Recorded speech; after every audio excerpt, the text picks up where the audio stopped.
Hello viewers, চলে এসেছি নতুন একটি প্র্যাকটিস সেট নিয়ে। আজকের প্র্যাকটিস সেটের মোট 25টি প্রশ্ন আছে এবং এই 25টি প্রশ্নের মধ্যে দেখো তোমরা কতগুলি আনসার করতে পারো। যদি 80 to 85% আনসার করতে পারো তাহলে তোমাদের অবশ্যই প্র্যাকটিস বা প্রস্তুতি ভালো জায়গায় আছে, এবং তার থেকে যদি কম করতে পারো তো মন খারাপ করার কোনো প্রয়োজন নেই।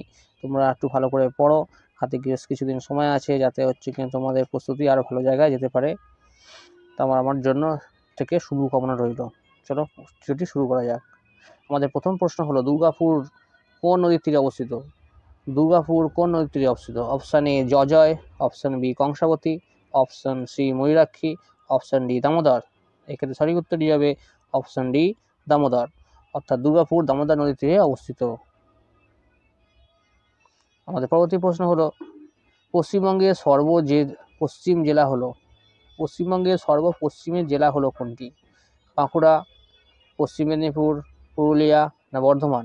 পশ্চিমবঙ্গের সবচেয়ে পশ্চিম দিকে যে জেলাটি হলো সেটি হলো অপশান সি পুরুলিয়া, অর্থাৎ পুরুলিয়া জেলাটি পশ্চিমবঙ্গের সবচেয়ে পশ্চিমে অবস্থিত। আমাদের পরবর্তী প্রশ্ন হলো, ইরাবতী ও বিপাশা নদীর উৎস কোনটি? ইরাবতী ও বিপাশা নদীর উৎস কোনটি? অপশান এ পীরপাঞ্জল গিরিপথ, অপশান বি রোটাং গিরিপথ, অপশান সি জজিলা গিরিপথ, অপশান ডি কাশ্মীর গিরিপথ। এক্ষেত্রে সঠিক উত্তরটি হয়ে যাবে অপশান বি রোটাং গিরিপথ। রোটাং গিরিপথ থেকেই ইরাবতী ও বিপাশা নদীর উৎস। চলে যাচ্ছে আমাদের পরবর্তী প্রশ্নে, ভারতের উপদ্বীপীয় অঞ্চলে মুখ্য সেচ ব্যবস্থা হলো ভারতের উপদ্বীপীয় অঞ্চলে মুখ্য সেচ ব্যবস্থা হলো যার মাধ্যমে কৃষিকাজ বা চাষবাস করা হয়ে থাকে, সেটি হলো খাল, অপশান বি পুকুর বা বদ্ধ জলাভূমি, অপশান সি কূপ, অপশান ডি স্প্রিংলার। এক্ষেত্রে সঠিক উত্তরটি হবে অপশান বি পুকুর বা বদ্ধ জলাভূমি থেকে জলসেচের মাধ্যমে ভারতীয় উপদ্বীপীয় অঞ্চলে চাষবাস করা হয়ে থাকে। আমাদের পরবর্তী প্রশ্ন হলো 5 নম্বর প্রশ্ন, ভারতের সর্বাধিক ম্যাঙ্গানিজ উৎপাদক রাজ্য কোনটি? ভারতের সর্বাধিক ম্যাঙ্গানিজ উৎপাদক রাজ্য কোনটি? Option A Orissa, option B Karnataka, option C Madhya Pradesh, option D Maharashtra. এক্ষেত্রে সঠিক উত্তরটি হবে অপশান এ উড়িষ্যা, অর্থাৎ ভারতের সর্বাধিক ম্যাঙ্গানিজ উৎপাদক রাজ্য হলো উড়িষ্যা। কিন্তু এক্ষেত্রে ভিউজরা বলে রাখা ভালো যে এই সকল প্রশ্নের ক্ষেত্রে হচ্ছে কি যে তোমরা একবার অবশ্যই গুগল সার্চ করে রেখে যাও, কারণ আমরা যে বই থেকে যখন ভিডিওটি বানাচ্ছি তখন হয়তো এখন উড়িষ্যা আছে, বা কিছুদিন পর এটি চেঞ্জ হতে পারে বা চেঞ্জ হয়ে গেছে হয়তো, তো আমি জানি না। যতদূর আমরা যে বই থেকে বা যেখান থেকে আমার সোর্স থেকে আমরা এই তথ্য পেয়েছি সেখান থেকে এই ভিডিওটি বা এই প্রশ্নের উত্তরটি নিয়েছি। আমি বলতে চাইছি যে এগুলো চেঞ্জেবল, যে আজকে উড়িষ্যা আছে পরবর্তীকালে অন্য রাজ্য হতে পারে, তাই তোমরা এগুলো এই উৎপাদক অঞ্চলের ক্ষেত্রে অবশ্যই একবার তোমরা গুগল সার্চ করে নিও।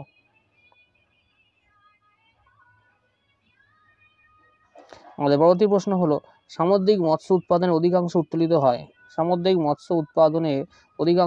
হয় option A Tamil Nadu, option B Kerala, option C Gujarat, option D Karnataka.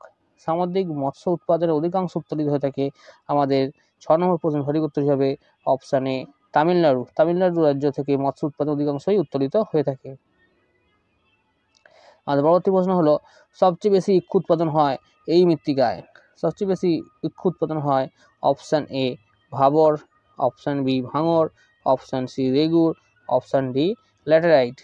এক্ষেত্রে সঠিক উত্তরটি হয়ে যাবে অপশান এ ভাবর, অর্থাৎ ভাবর মাটিতে সবচেয়ে বেশি ইক্ষু উৎপাদন হয়ে থাকে। আচ্ছা ফ্রেন্ডস, বলো দেখি ভারতের ইক্ষু রাজ্য কোন রাজ্যকে বলা হয়ে থাকে? ভারতে সবচেয়ে বেশি ইক্ষু পাওয়া যায় কোন রাজ্যে? তোমরা অবশ্যই এই প্রশ্নের উত্তরটি কমেন্টে জানিও। আমাদের পরবর্তী প্রশ্ন হলো, ফেডচেঙ্কো, বিয়াফো, হিসপার, এই যে নামগুলি এগুলো হিমালয়ের সাথে জড়িত, এগুলো অ্যাকচুয়ালি কি?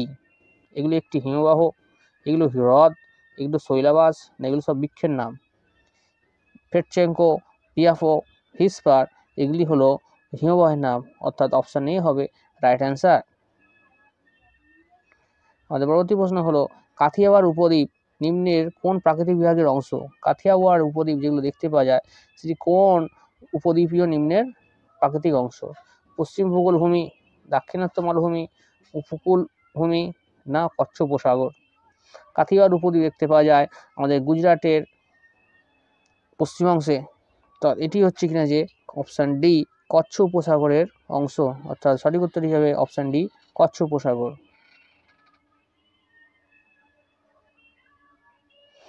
নিম্নলিখিত রাজ্যগুলির মধ্যে কোন রাজ্য উপকূল করমণ্ডল উপকূল নামে পরিচিত? নিম্নলিখিত রাজ্যগুলির মধ্যে কোন রাজ্য উপকূল করমণ্ডল উপকূল নামে পরিচিত? Option A Karnataka, option B Kerala, option C Orissa, option D Tamil Nadu. এক্ষেত্রে সঠিক উত্তরটি হবে অপশান ডি তামিলনাড়ু।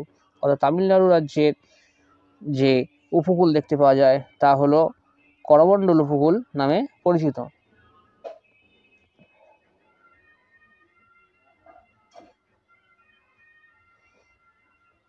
আমাদের পরবর্তী প্রশ্ন হলো কপিলধারা ফলসের অবস্থান। কপিলধারা ফলসের অবস্থান কোথায় বা কোন নদীর উপর?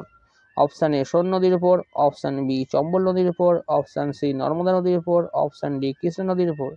এক্ষেত্রে সঠিক উত্তরটি হিসেবে অপশান সি নর্মদা নদীর উপর। অর্থাৎ কপিলধারা জলধারা বা কপিলধারা ফলস দেখতে পাওয়া যায় নর্মদা নদীর উপর। আমাদের পরবর্তী প্রশ্ন হলো ভারতের কোন রাজ্যে ট্যাঙ্ক ইরিগেশনের শতকরা হার সর্বাধিক? অর্থাৎ ট্যাঙ্ক ইরিগেশন দেখতে পাওয়া যায় পশ্চিমবঙ্গ মানে ভারতের কোন রাজ্যে? Option A Tamil Nadu, option B Paschimbanga, option C Kerala, option D Karnataka. এক্ষেত্রে সঠিক উত্তরটি হবে অপশান এ, অর্থাৎ ট্যাঙ্ক ইরিগেশনের শতকরা হার বেশি তামিলনাড়ু রাজ্যে। আজ পরবর্তী প্রশ্ন হলো ভারতের খনিজ ভাণ্ডার কোন অঞ্চলকে বলা হয়? একটা গুরুত্বপূর্ণ প্রশ্ন এবং পরিবার পরীক্ষা এসেছে এই প্রশ্নটি এবং খুব সহজই প্রশ্ন, তোমরা অবশ্যই পারবে। ভারতের খনিজ ভাণ্ডার বলা হয় কোন অঞ্চলকে?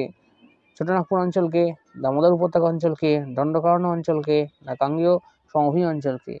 এক্ষেত্রে সঠিক উত্তরটি হিসাবে অপশন এ ছোটনাগপুর অঞ্চলকে। ছোটনাগপুর অঞ্চলকে ভারতের খনিজ ভাণ্ডার বলা হয়।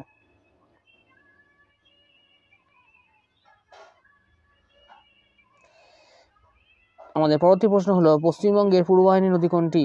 পশ্চিমবঙ্গের পূর্ববাহিনী নদী কোনটি? দামোদর, তিস্তা, মহানন্দা না সবগুলি?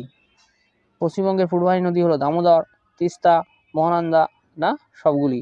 এক্ষেত্রে সঠিক উত্তরটি হবে অপশন ডি সবগুলি। সবগুলি নদী পশ্চিমবঙ্গের পূর্ববাহিনী নদী। আমাদের পরবর্তী প্রশ্ন হলো পশ্চিমবঙ্গে জোয়ারের জলে পুষ্ট নদী কোনটি? পশ্চিমবঙ্গে জোয়ারের জলে পুষ্ট নদী কোনটি? মাতলা, গোসাবা, ইছামতি না সবগুলি? এক্ষেত্রে সঠিক উত্তরটি হবে অপশান ডি সবগুলি। অর্থাৎ মাতলা, গোসাবা, ইছামতি এগুলো সবকটা সুন্দর বনের নদ নদী। আমাদের পরবর্তী প্রশ্ন হলো ডলফিন নোজ গুরুত্বপূর্ণ বিশাখাপত্তনম বন্দরের একটি কি?